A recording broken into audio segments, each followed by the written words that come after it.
Well, a quick update on where we are with all of our potential electrical upgrades that we're thinking about on Just William. Off-grid life is always a little bit of a compromise, isn't it? Because, you know, you've not always got the sunshine. We've got plenty of sunshine today, but that's not always the case. We are in the UK and it is November. So, you know, we've got, you know, some choices to make. Do you go for a lot of solar where, you know, maybe you have extra power when you're in the UK, so sort of maxing out the available sunshine. Very often these days it's completely cloudy all day, so solar power is virtually non-existent. But when you go to the sunny parts down in Spain during the winter, you get a lot of sunshine, and then all of that solar panel on top, if you have a lot, just maxes out the battery in a couple of hours, and then the rest of the day is wasted in terms of sunshine. So, you know, you paid out a lot of money and you're not getting the full benefit. And then you've paid out a lot of money while you're in the UK, you're not getting the full benefit. So those are some of the sort of thoughts that are driving our decisions on what we do for the off-grid, or the off-gridization of Just William.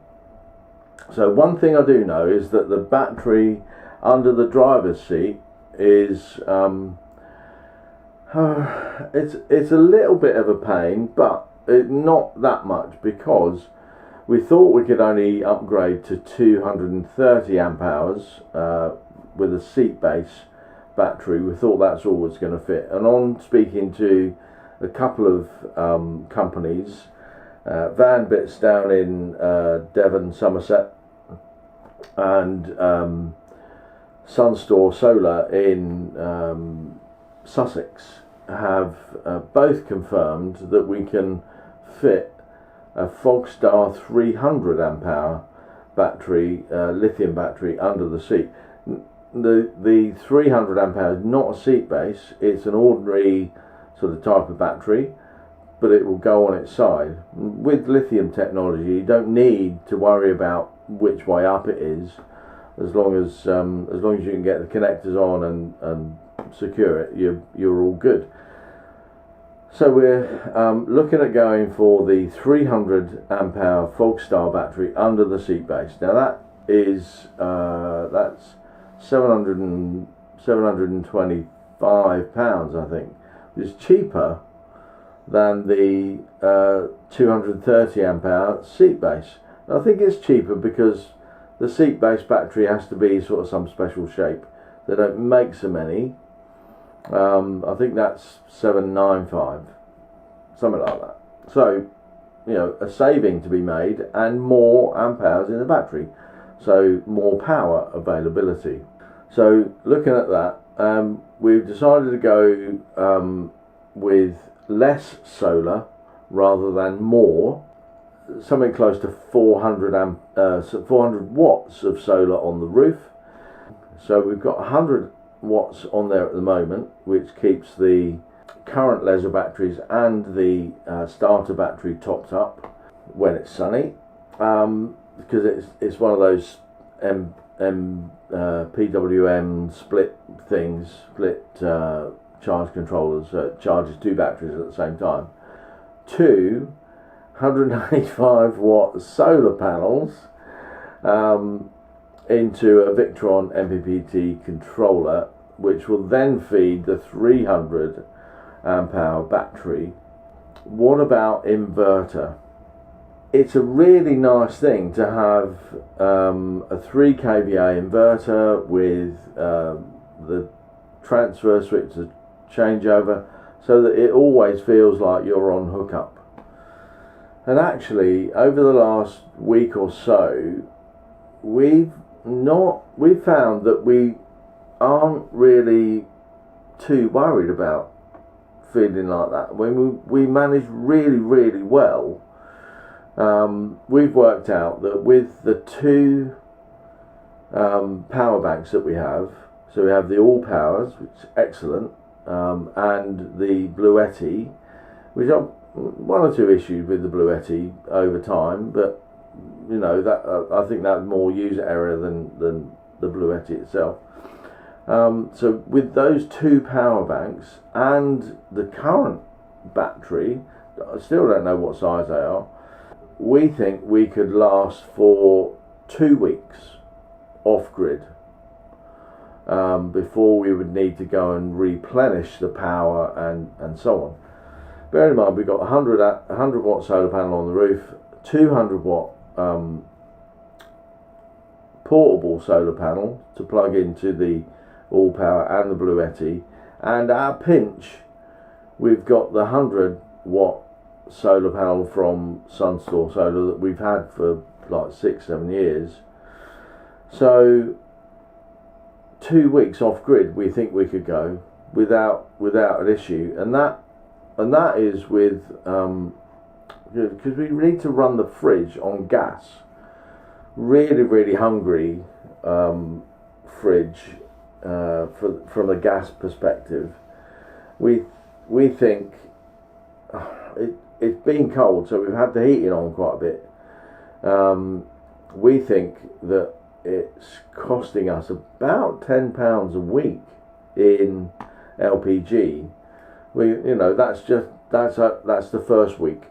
So we're going to see over time how we manage the LPG going forward.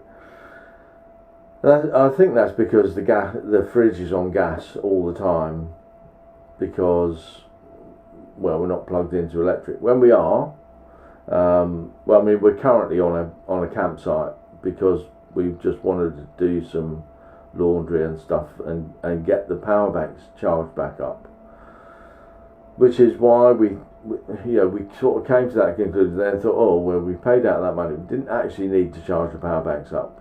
The AllPowers was down to 45% after a week of use, charging up a laptop, 2 phones, and an iPad, and the camera actually. We're charging up everything, and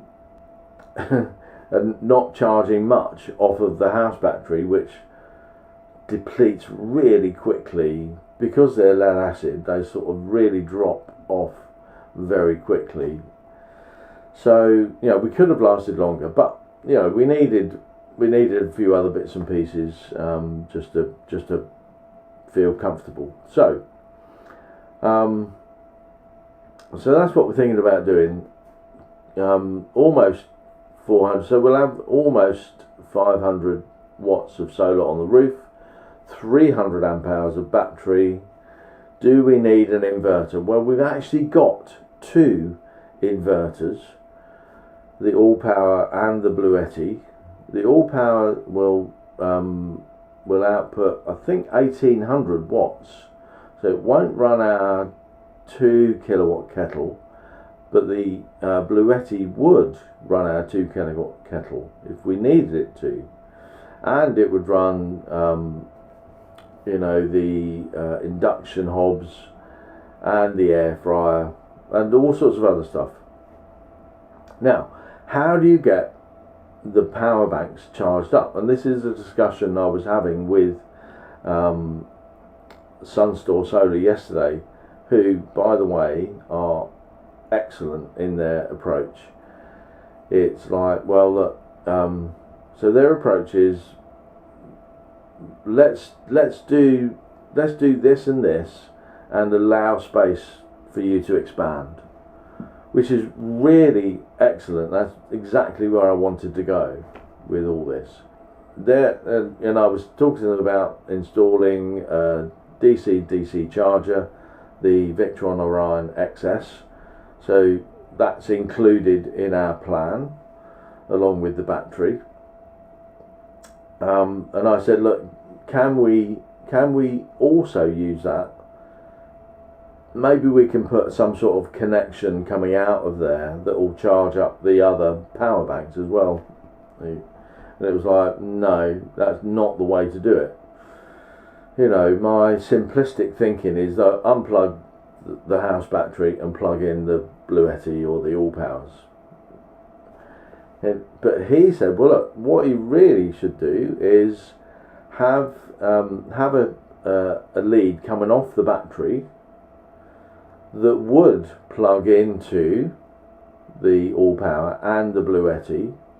So he said, when you have the work done, bring the leads for those two power banks, and we'll make up connections for those two, so you can just plug them in, and that will leach power out of the house battery into the power banks. So while we're driving, if the house battery is full, it will just pass that 50 amp charge from the Orion XS through to the power banks. Dead easy. I mean, and those leads will be permanently connected, and we just plug them in when we need them. So we'll be using the engine sort of like a generator. Also, the solar panels on top will be charging the batteries up. So effectively, we get the solar charge coming to the battery, and when that's full, which we'll be able to tell on the Bluetooth thing, we can plug in the power banks, and that will just take the sunshine straight through to the power banks, which I think is an excellent way of doing it. And then if we wanted to, we could then run 230 volt stuff off of either power bank or both. If we were really maxing out all the 230 volt electrics, we could plug in, induction hobs and air fryers and kettles into whichever one would work them, and then still have enough power to charge from the USB sockets in the van and the USB sockets on the power banks themselves. So so I think that's going to be the way we go, and all of that, including all the labour and fitting and everything else, is currently quoted at less than £3,000, which I think is, it hurts. No one wants to spend all that money, but and we're going to have to save up for that. So we're going to have to really tighten our belts over the next few months, because we're thinking, well, we can't get it done before we go to Portugal, because Sunstore are fully booked up, and they said, well, give us a couple of months notice for when you want to come. So we're thinking we'll have it done in April next year when we come back. So we'll be coming back from Portugal in March, mid to late March, whenever we max out our 90 days, and then we'll get booked in. They'll need it. They'll need the van for a couple of days, so we'll need to work around that. Maybe we'll book into an Airbnb for a couple of days and let them have the van, and it will come back all powered up, as it were. So so that's what we're thinking about doing. Get it done in April. The sunshine will be out in the UK then, so it'll be coming into sort of spring, summer, and then we've got 3 months of testing it out in the UK and seeing how long we can go without plugging in to the grid. So we can be completely off grid. Can we go completely off grid forever? Can we? Because why do you book into campsites? Well, you book into campsites to empty your toilet, fill up with water, have a decent shower, and plug into the electric to recharge everything.